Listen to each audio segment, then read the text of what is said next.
سلامی کی زبان سے ہو ثنا اس دست حیدر کی کہ جس کی انگلیاں کنجی بنی ہو خلے باب خیبر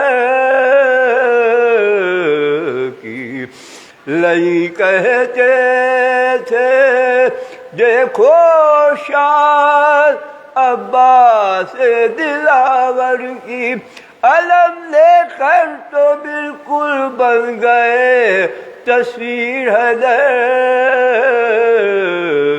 کی سلامی سر میدان علی کی تیغ نے دو کر کے مرحب کو پر جبریل پا تاریخ لکھی فتح خیبر کی سلامی سر اسلام پر احسان ہے اے بشکن تیرا طہارت تیرے ہاتھوں ہو گئی اللہ کے گھر کی سلامی کی زبان سے نعرہ سلوات داغ ماتم یوں ہمارے روشنی دینے لگے داغ ماتم یوں ہمارے روشنی دینے لگے آسماں پر جیسے تارے روشنی دینے لگے راہ حق پر مرنے والوں کا ہوا جب تذکرہ راہ حق پر مرنے والوں کا ہوا جب تذکرہ قصر ایمان کے مینار روشنی دینے لگے ایک شلوات پڑھیے داغ ماتم یوں ہمارے فاطمہ کے لال نے جب رکھا دنیا میں قدم فاطمہ کے لال نے جب رکھا دنیا میں قدم عرش کے سب گوشوار روشنی دینے لگے جب کیا اللہ نے قرآن میں ذکر اہل بیت مصطفی خالق کے پار روشنی دینے لگے داغ ماتم یوں ہمارے ہر چلا جب کفر کی تاریکیوں کو چھوڑ کر اس کی قسمت کے ستارے روشنی دینے لگے سینہ اکبر سے شاہ دین جب کھینچی سینہ سینہ اکبر سے شاہ دین جب کھینچی سینہ خون یوں بلا کے تار خون یوں بلا کے دھار رو روشنی دینے لگے حلقے اصغر پر لگا جس وقت تیرے حرملا حلقے اصغر پر لگا جس وقت تیرے حرملا بے گناہی کے اشارے روشنی دینے لگے کہتی تھی بالی سکینہ چلیے گھر ہوتی ہے شام کہتی تھی بالی سکینہ چلیے گھر ہوتی ہے شام اے پھوپھی اماں ستارے روشنی دینے لگے داغ ماتم یوں ہمارے روشنی دینے لگے نعرہ صلوات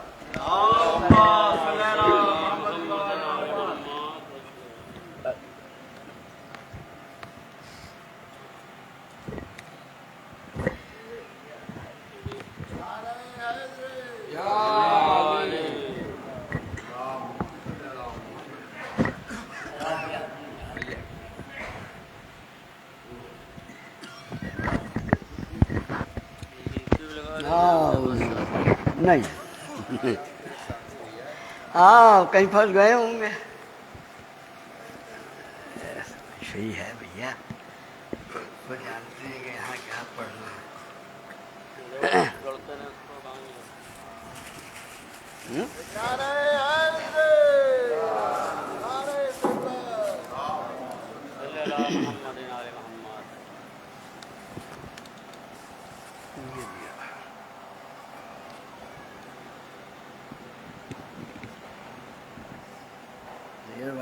ہے حیدر ہمارا مولا بھی مشکل کشا بھی ہے حیدر ہمارا مولا بھی مشکل کشا بھی ہے لیکن نصیریوں کا یہ مولا خدا بھی ہے سلوات بھیجیے یہی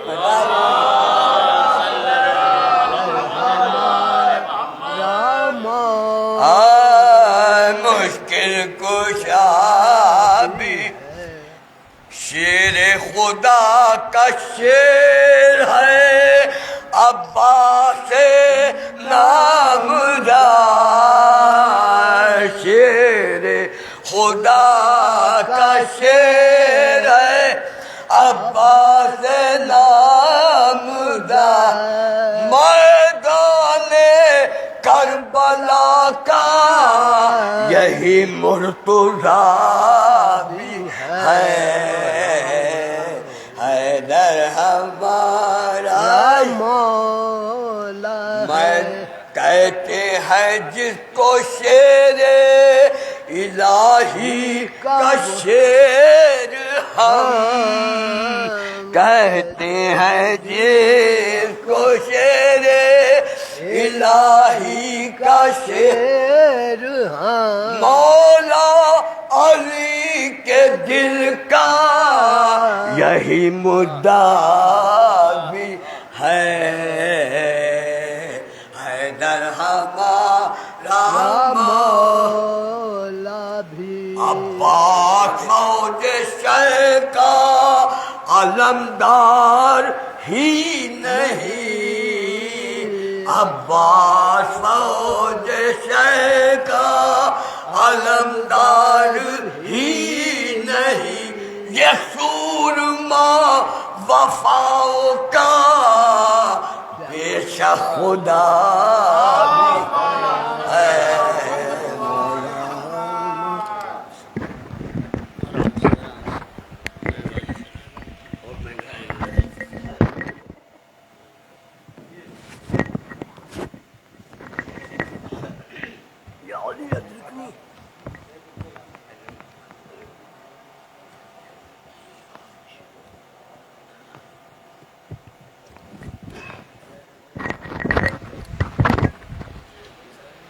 درود بھیجیں.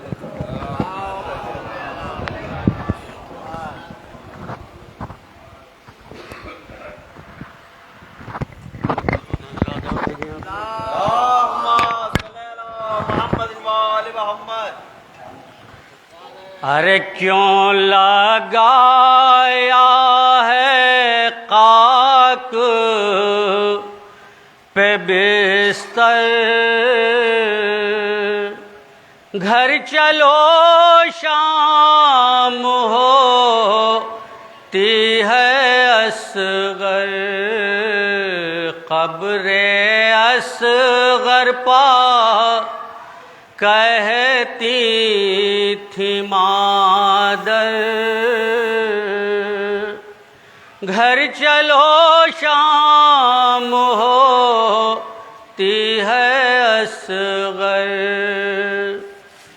او بھاگ گئی تیری صورت زمیں کو لے لیا مجھ سے تجھ نازنی کو، ہائے روئے گی مادر نہ سوچا، گھر چلو شام ہوتی ہے اصغر، او نیلے ڈورے وہ گوری کلائی، 6 مہینے کی میری کمائی، بھورے بالوں پا قربان مادر،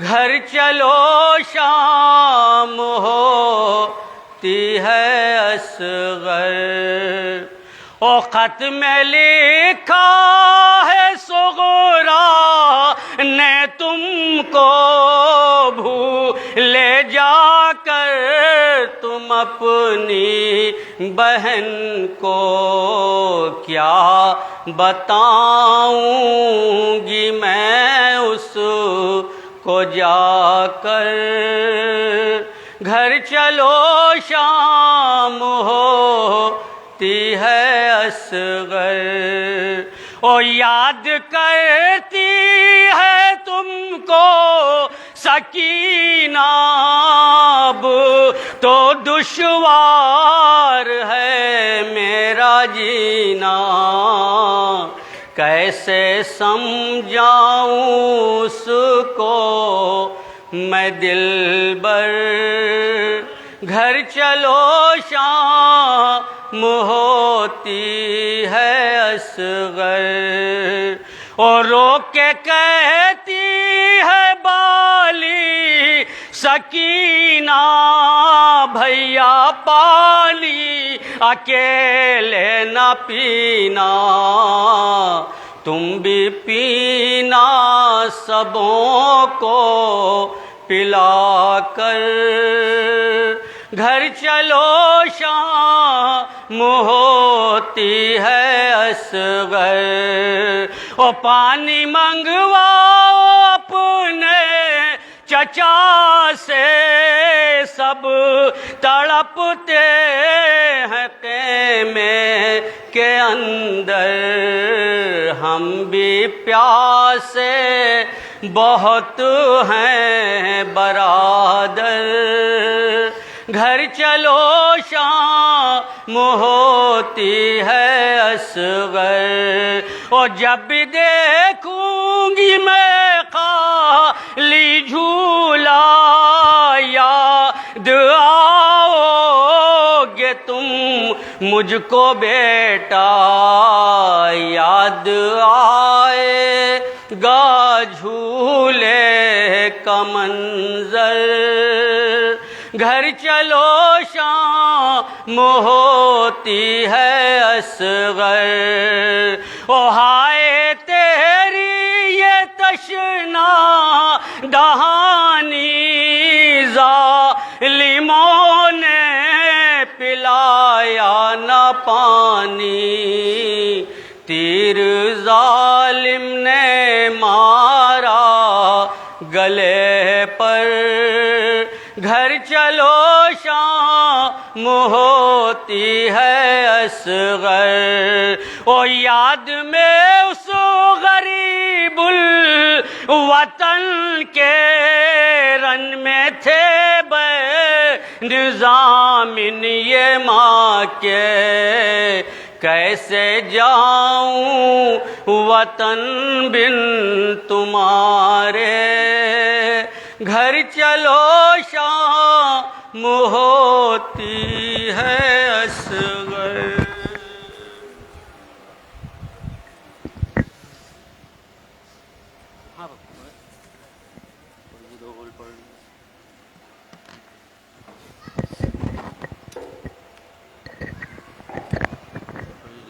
جلدی پڑھیے۔ علی حکم خدا بھی ہے، علی شیر خدا بھی ہے، علی حکم خدا بھی ہے، علی شیر خدا بھی ہے، فاطمہ زہرا کی روشن کی شان ہے، فاطمہ زہرا کی روشن کی شان ہے علی، علی کے نام سے دنیا میں گزار ہو جائے، وہ علی کا نام سے دنیا کی پار ہو جائے۔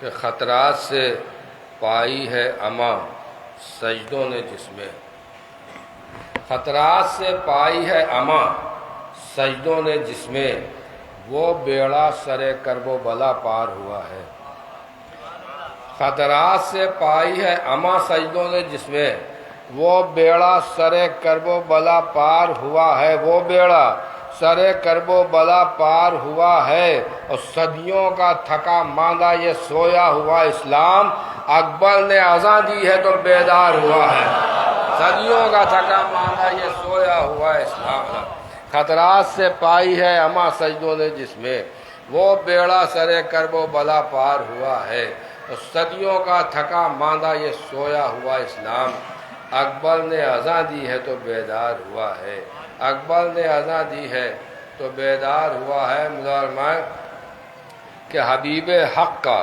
مکمل شباب ہے اکبر، حبیب حق کا مکمل شباب ہے اکبر، جہان حسن میں یوسف کا خواب ہے اکبر، حبیب حق کا مکمل شباب ہے اکبر، جہان حسن میں یوسف کا خواب ہے اکبر، وہ حر کا آنا اذانوں کا آج تک ہونا، وہ حر کا آنا اذانوں کا آج تک ہونا، تمہارا لایا ہوا انقلاب ہے اکبر، وہ حر کا آنا اذانوں کا آج تک ہونا، وہ حر کا آنا اذانوں کا آج تک ہونا، تمہارا لایا ہوا انقلاب ہے اکبر، اور وہ جس کی ایک کرن کا ہے نام یوسف بھی۔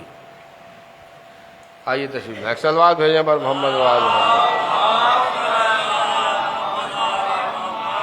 حبیب حق کا مکمل شباب ہے اکبر، جہان حسن میں یوسف کا خواب ہے اکبر، وہ حر کا آنا اذانوں کا آج تک ہونا، تمہارا لایا ہوا انقلاب ہے اکبر، اور وہ جس کی ایک کرن کا ہے نام یوسف بھی، وہ جس کی ایک کرن کا ہے نام یوسف بھی، اسی کرن کی قسم آفتاب ہے اکبر، وہ جس کی ایک کرن کا ہے نام یوسف بھی، اسی کرن کی قسم آفتاب ہے اکبر۔ ایک سلوات بھیجیں پر محمد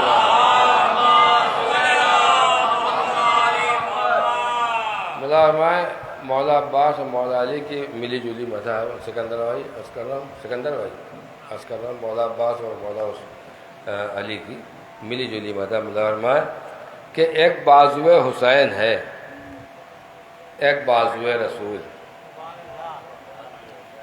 ایک بازوئے حسین ہے، ایک بازوئے رسول، دونوں کے ہاتھ دین پیغمبر کی لاج ہے، ایک بازوئے حسین ہے، ایک بازوئے رسول، دونوں کے ہاتھ دین پیمبر کی لاج ہے، اور خیبر کی کارزار سے نہر فرات تک آب و ہوا پر باپ کا بیٹے کا راج ہے۔ خیبر کی کارزار سے نہر فرات تک، ایک بازو حسین ہے، ایک بازو رسول، دونوں کے ہاتھ دین پیمبر کی لاج ہے، اور خیبر کی کارزار سے نہر فرات تک آب و ہوا پر باپ کا بیٹے کا راج ہے۔ خیبر کی کارزار سے نہر فرات تک آب و ہوا پر باپ کا بیٹے کا راج ہے۔ مظاہرہ کے ذکر حیدر کی ضمانت تو خدا نے لی ہے،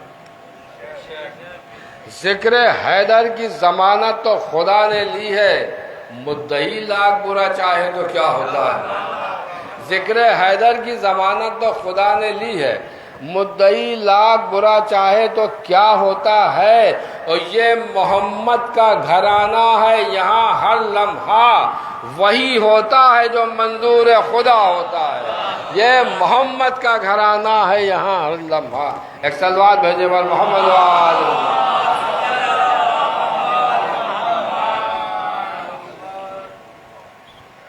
اور ایک صلوات بھیجے پر محمد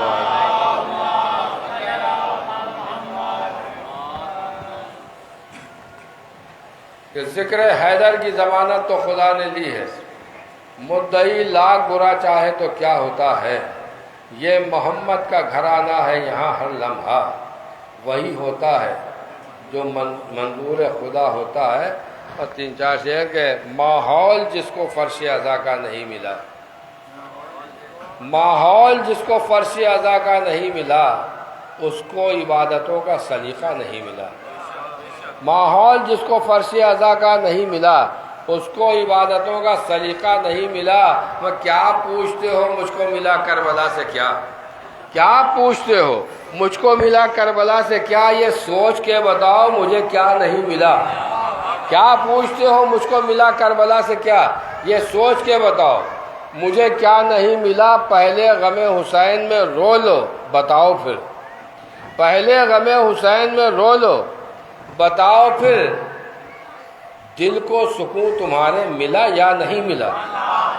پہلے غم حسین میں رو لو بتاؤ پھر، پہلے غم حسین میں رو لو بتاؤ پھر، دل کو سکون تمہارے ملا یا نہیں ملا۔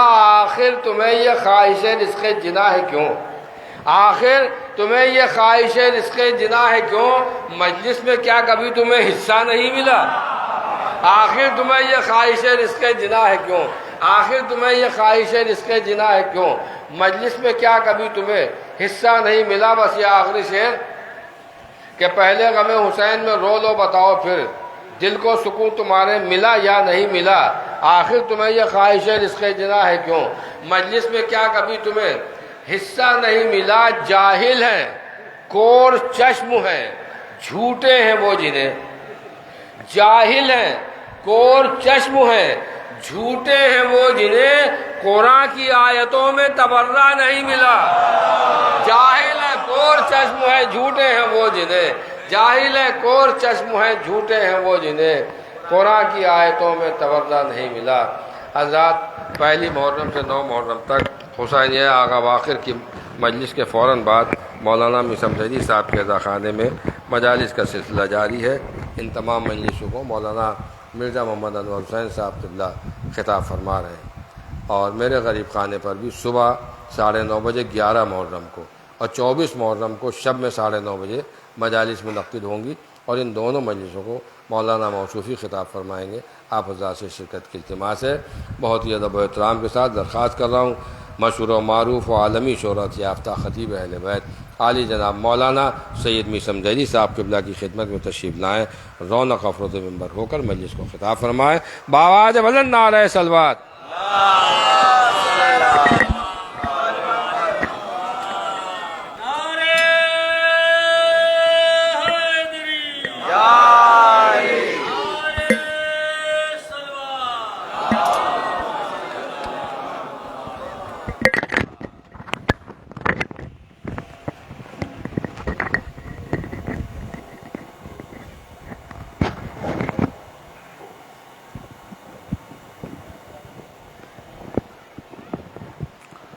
فاتحہ۔ الحمد للہ رب العالمین الرحمن الرحیم مالک یوم الدین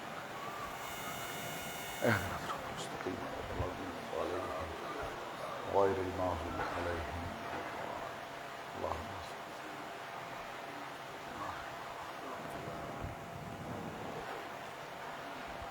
اعوذ باللہ من الشیطان اللعین الرجیم بسم اللہ الرحمن الرحیم الحمد للہ الذی ہدانا لہذا وما كنا لنهتدی لولا ان ہدانا اللہ لقد جاءت رسل ربنا بالحق الصلاة والسلام على صاحب الدین والاسلام والحل والحرام والرکن والمقام والصلاة والصیام والسجود والقیام والشریعت والاحکام والحجت والبرہان والمحبت والعرفان والحق والبیان والکتاب والقرآن سیدنا و نبینا و شفیعنا و مولانا و مولا الثقلین جد الحسن والحسین ابی القاسم محمد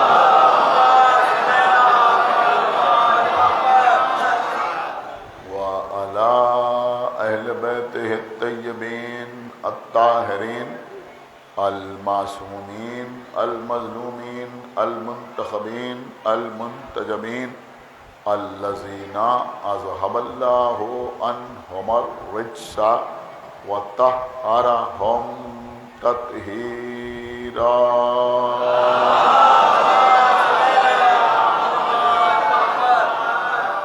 ولعنۃ اللہ علی اعدائہم وقتلتہم وغاصبی حقوقہم ومنکری فضائلہم ومصائبہم اجمعین من الآن الی یوم الدین اما بعد فقد قال اللہ سبحانہ تبارک و تعالی فی کتابہ المجید وفرقانہ الحمید وقولہ الحق بسم اللہ الرحمن الرحیم واتوا البیوت من ابوابہا صلوات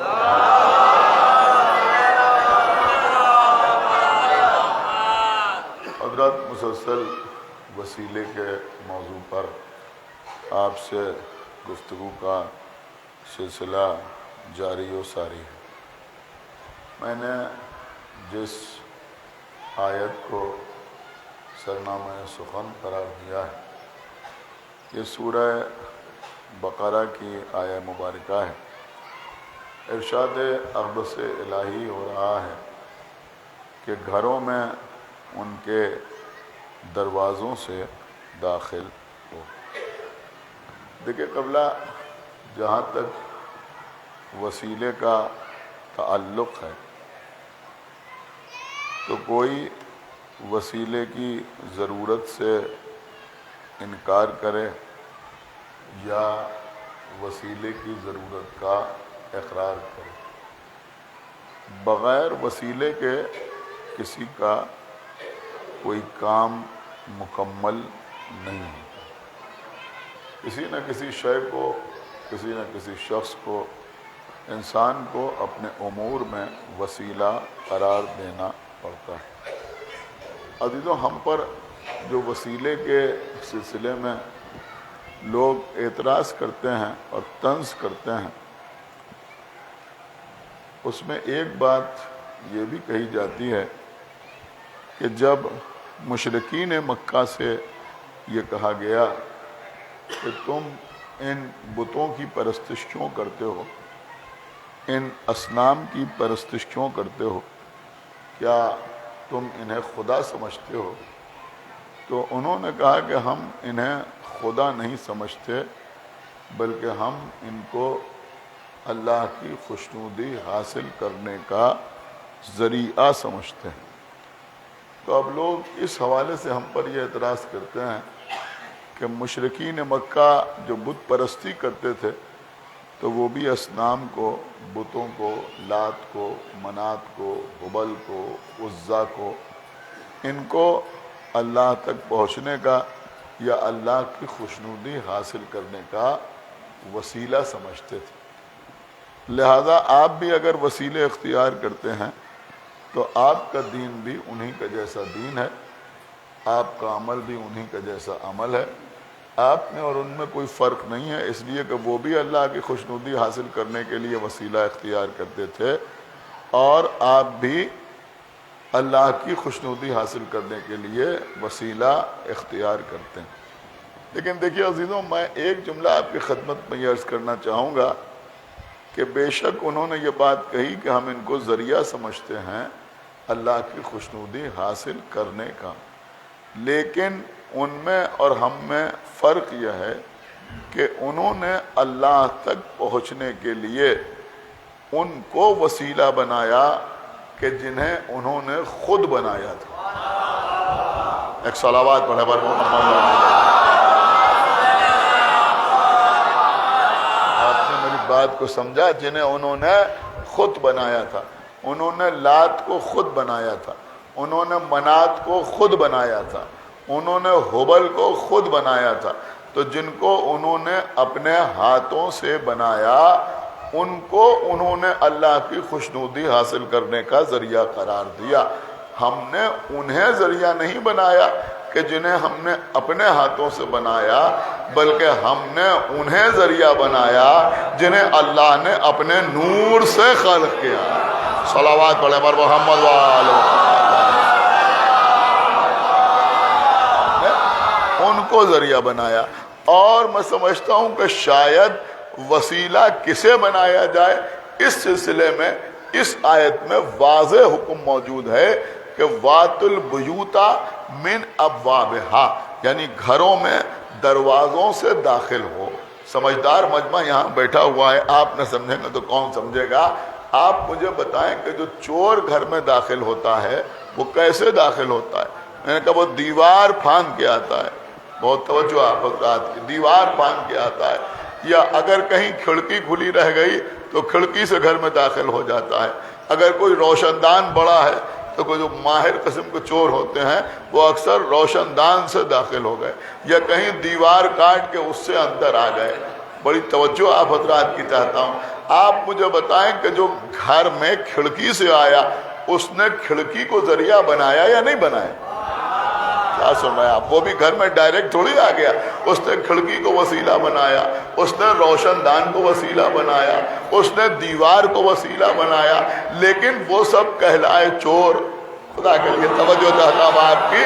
اور اللہ کیا کہہ رہا ہے؟ وَاتُ الْبُيُوتَ مِنْ أَبْوَابِهَا، گھروں میں دروازوں سے داخل ہو۔ کیا سن رہے ہیں آپ؟ کھڑکی سے نہ آؤ، روشن دان سے نہ آؤ، دروازے دیوار پھاند کے نہ آؤ۔ کیا سن رہے ہیں آپ؟ بلکہ گھروں میں آؤ تو دروازوں سے آؤ۔ مطلب کیا ہے؟ مطلب یہ ہے کہ وسیلہ اسے قرار دو جو اہل ہو۔ ایک صلوات پڑھے پر محمد وآلہ وسلم۔ بات آپ سمجھ رہے ہیں نہیں سمجھ رہے؟ وسیلہ اسے بناؤ کہ جو اہل ہو۔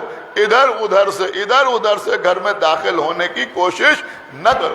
میں نے آپ کی خدمت میں عرض کیا تھا کہ بھائی ہمیشہ معصوم سے جب پوچھا گیا کہ اس آیت کا مطلب کیا ہے تو انہوں نے یہی فرمایا کہ ہر چیز کو اس کے اہل سے حاصل کرو۔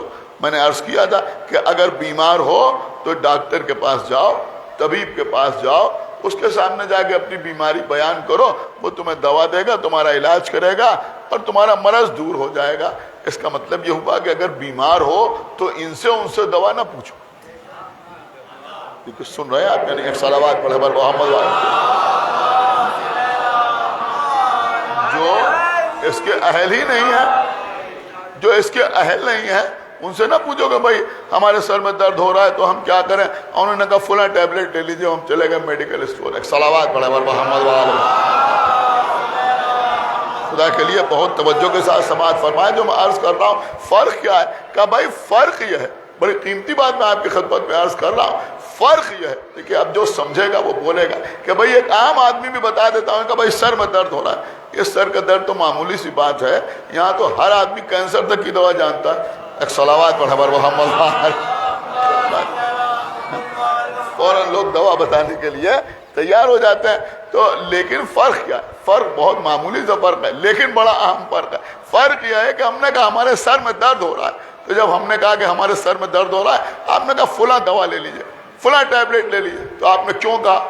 آپ نے اس لیے کہا کہ آپ کے بھی سر میں درد ہوا تھا اور آپ نے وہ ٹیبلٹ کھائی تھی اور آپ کے سر کا درد ٹھیک ہو گیا تھا، لہذا آپ نے ہم کو بھی بتا دیا.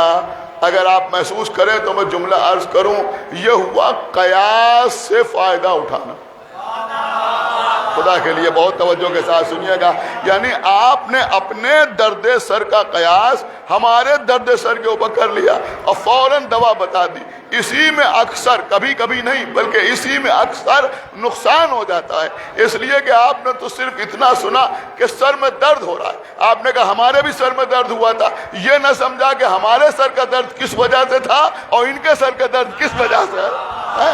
لیکن جب آپ ڈاکٹر کے پاس جائیں گے تو وہ سمجھے گا کہ بھائی ان کے سر کا درد اور ہے اور ان کے سر کا درد اور ہے، ان کے لیے یہ دوا ہے، ان کے لیے یہ دوا ہے. بس یہی تو ہم مسلمانوں کو بتانا چاہتے ہیں کہ بھائی قرآن کے معنی بھی ان سے نہ پوچھو جو قیاس پہ عمل کرتے ہوئے تمہیں قرآن کے معنی بتائیں، بلکہ اس کے پاس آؤ، اس کے پاس آؤ جو تم سے یہ کہتا ہوا نظر آئے کہ مجھ سے پوچھو کہ قرآن کیا ہے.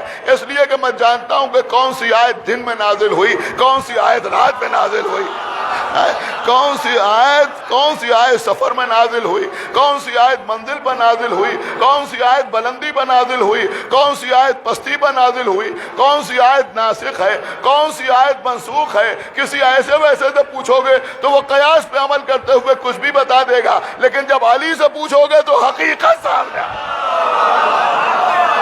صلوات محمد وعلیہ. میرے کہنے کا مقصد یہ بات آپ تک پہنچی یا نہیں پہنچی کہ ہر شے کو اس کے اہل سے حاصل کرو، جو اس کا اہل ہو اسی سے حاصل کرو. تو بھیا جب میڈیکل لائن میں ڈھونڈتے ہو کہ اہل کون ہے، مکان بنوانا ہے تو پوچھتے ہو کہ اہل کون ہے، تو پھر دین کے معاملے میں بھی انہی کے دروازے پہ آؤ کہ جو اہل. اور فرمایا آپ نے کہ جو اہل ہو. دیکھیے اہل ہونا بھی آسان نہیں ہوتا، اہل ہونا بھی آسان نہیں ہوتا. جناب نوح کا بیٹا تھا، اپنا بیٹا تھا جناب نوح کا، بیٹا تھا جناب نوح کا، کہیں الگ سے نہیں آیا، نوح کا بیٹا تھا. ایک آدھ روایت الگ سے بھی ہے لیکن بہرحال زیادہ تر اور قرآن مجید میں بھی یہی تذکرہ ہوا ہے. کون تھا؟ نوح کا بیٹا. نوح کا بیٹا. اب جناب نوح سفینہ لے کے بڑھ رہے ہیں، اپنے بیٹے سے کہہ رہے ہیں آ جاؤ، لیکن بیٹا آنے کے لیے تیار نہیں. جناب نوح کہہ رہے ہیں دیکھو تم ڈوب جاؤ گے، غرق ہو جاؤ گے، مگر وہ کہہ رہے ہیں میں سفینے میں نہیں آؤں گا، یہ پہاڑ مجھے بچا لے گا، یہ پہاڑ مجھے بچا لے گا. دیکھیں بہت توجہ آپ حضرات کی، یہ پہاڑ مجھے بچا لے گا. ایک بات سمجھ میں آئی کہ نوح کا بیٹا بھی وسیلے سے انکار نہیں کر رہا ہے، بس وسیلہ غلط اختیار کر رہا ہے. سنا آپ نے؟ وسیلہ غلط اختیار کر رہا ہے. جناب نوح کہہ رہے ہیں اس وقت نجات کے لیے یہ سفینہ جو ہے یہی وسیلہ ہے، لیکن وہ کہہ رہا ہے کہ نہیں یہ پہاڑ مجھے بچا لے گا. وہ سوچ رہا ہے کہ پانی بڑھ رہا ہے، یہ بلند پہاڑ ہے، یہ مجھے بچا لے گا. وہ دھیرے دھیرے پہاڑ کی طرف بڑھا اور اس کے بعد تیز تیز دوڑنے لگا، پھر پہاڑ کے اوپر چڑھنے لگا. جیسے جیسے وہ پہاڑ پر چڑھتا گیا پانی بھی چڑھتا گیا، پانی بھی چڑھتا گیا، پہاڑ کی چوٹی پر پہنچ گیا. نوح بلا رہے کہ آ جا، لیکن وہ آنے کے لیے تیار نہیں ہے. اب نوح بھی باپ تھے، کہا پروردگار یہ میرا بیٹا ہے. اللہ اکبر. حالانکہ سب جانتے تھے لیکن کہا پروردگار یہ میرا بیٹا ہے. آپ پڑھیے قرآن، اللہ نے کیا کہا؟ اللہ نے کہا لیسا من اہلک، یہ بیٹا تو ہے مگر اہل نہیں ہے. سنا آپ یا نہیں سنا؟ یہ بیٹا تو ہے مگر اہل نہیں ہے. ایک بات سمجھ میں آئی کہ بیٹا تھا مگر اہل نہیں تھا، بیٹا تھا مگر اہل نہیں تھا. کیوں اہل نہیں تھا؟ کہا اس لیے اہل نہیں تھا کہ سفینے کو چھوڑ کر پہاڑ پہ چڑھا جا رہا تھا۔ تو اب سمجھ میں آیا کہ اگر کوئی جان بچانے کے لیے پہاڑ پر چڑھتا ہوا نظر آئے تو کچھ بھی ہو لیکن اہل نہیں ہے۔ صلوات پڑھیں محمد وآل محمد۔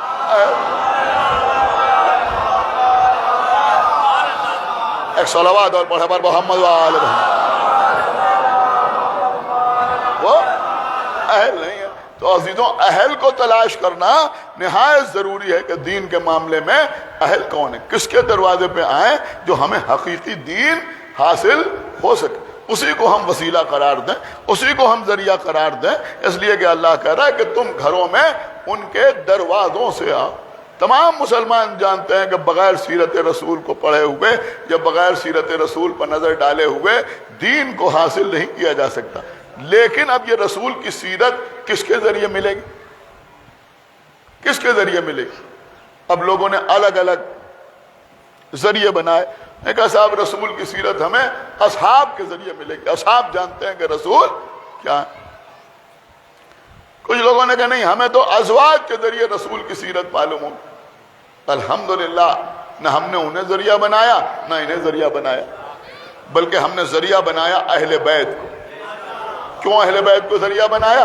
اس لیے اہل بیت کو ذریعہ بنایا کہ اصحاب وہ ہیں کہ جو گھر کے دروازے پر ٹھہر جانے والے ہیں۔ کیا سنا آپ نے؟ ان کو گھر کے اندر آنے کی پرمیشن نہیں ہے، سمجھ رہے ہیں؟ گھر کے اندر آنے کی پرمیشن نہیں ہے۔ آپ پڑھیے خداوند عالم قرآن مجید میں کیا بیان کر رہا ہے، اصحاب سے کیا کہہ رہا ہے کہ دیکھو تم جب محمد کے گھر میں جاتے ہو تو بغیر اجازت کے ان کے گھر میں داخل نہ ہوا کرو، بغیر اجازت کے گھر میں داخل نہ ہوا کرو، اور اگر وہاں بیٹھ کے کھانا کھایا کرو تو کھانا کھانے کے بعد فوراً اٹھ کے باہر چلے جایا کرو۔ محمد تکلف پہ تم سے کہہ نہیں پاتے۔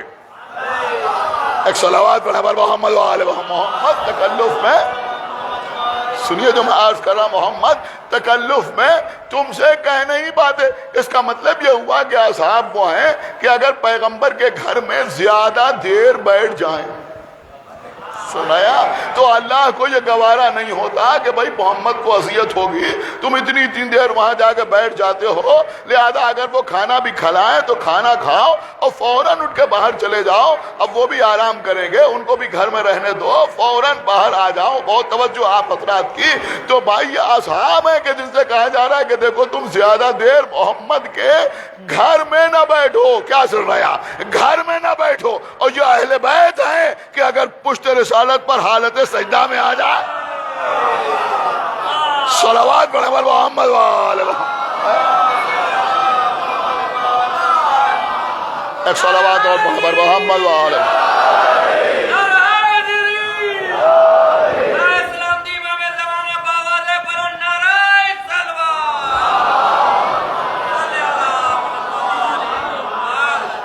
تو اللہ یہ نہیں کہہ رہا ہے امام حسین سے کہ آپ ہٹ جائیں، یا رسول سے یہ نہیں کہا جا رہا ہے کہ نواسے کو ہٹا دو، بلکہ حکم یہ آ رہا ہے کہ اس وقت تک سجدے سے سر نہ اٹھانا جب تک کہ حسین اپنی مرضی سے آپ کی پشت سے نہ اتر جائیں۔ یہ ہیں حسین ابن علی۔ تو عزیزوں میں عرض یہ کر رہا تھا کہ اصحاب گھر کے اندر نہیں جا سکتے، جائیں بھی تو جلدی باہر آ جائیں۔ ازواج سے اللہ کہہ رہا ہے قرنا فی بیوتکن، کہ تم اپنے اپنے گھروں میں قرار کے ساتھ بیٹھو۔ سنا آپ نے؟ اپنے اپنے گھروں میں قرار کے ساتھ بیٹھو۔ تو بھائی پیغمبر کی سیرت مکمل طور پر اگر سب کو عادل بھی سمجھ لیا جائے تب، حالانکہ ایسا نہیں ہے، اگر سب کو عادل سمجھ لیا جائے تب بھی نہ تو اصحاب بیان کر سکتے ہیں نہ ازواج بیان کر سکتے ہیں، اس لیے کہ ازواج گھر کے باہر نبی کے ساتھ نہیں ہے، اصحاب گھر کے اندر نبی کے ساتھ نہیں ہے۔ لیکن یہ اہل بیت رسالت کا یہ گھر کے باہر بھی رسول کے ساتھ ہیں، گھر کے اندر بھی رسول کے ساتھ ہیں، انتہائی ہے کہ چادر میں بھی رسول کے ساتھ ہیں۔ صلوات بر محمد وآل محمد۔ لہذا الحمدللہ ہم نے جو دین کو حاصل کیا وہ اہل بیت کے ذریعے سے حاصل کیا، اور میں سمجھتا ہوں کہ اس وقت ساری دنیا کو یہ بتانے کی ضرورت ہے کہ دیکھو ہمارے پاس وہ دین ہے کہ جس کے لیے ہم نے وسیلہ اور ذریعہ آل محمد کو قرار دیا۔